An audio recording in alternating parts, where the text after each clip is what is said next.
feast, the king said to Esther, "What is your wish? It shall be granted you.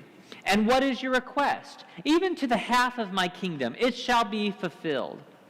Then Esther answered, "My wish and my request is, if I have found favor in the sight of the king, and if it pleases the king to grant my wish and fulfill my request, let the king and Haman come to the feast that I will prepare for them, and tomorrow I will do as the king has said."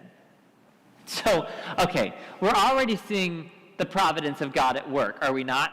Esther had everything going against her, right? She had not been summoned by the king in 30 days. So clearly he had not been thinking about her. He probably was like, yeah, I'm more interested in these other women in my harem at this point. I don't need you right now.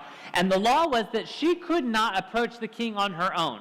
Right? Remember we talked about King Kuzco last week, like from Emperor's New Groove, where he's just kind of like off in his own little world. He does no Facebook. He doesn't know the struggles of his people. He does not want to know what's going on. He just wants to live in his palace and be happy and let all those people deal with their trouble. He is just in his happy place.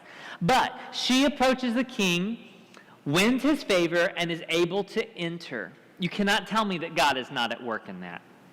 God had answered. Not only was she able to actually enter the presence of the king and find favor with him, but then the king says, yeah, what do you want?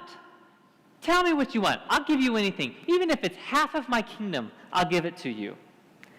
Which would have been a pretty nice deal, right? Oh yeah, I'll take half the kingdom.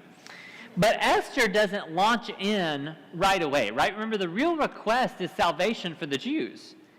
She invites the king and Haman to a feast, which seems pretty odd to us, right? Like that seems odd to me that she has her moment. He says that he'll give her anything, even up to half the kingdom. She could have just asked him right there, "King, would you save the Jews?" So Esther, to be inviting them to a feast in this time and culture, actually turns out as a pretty socially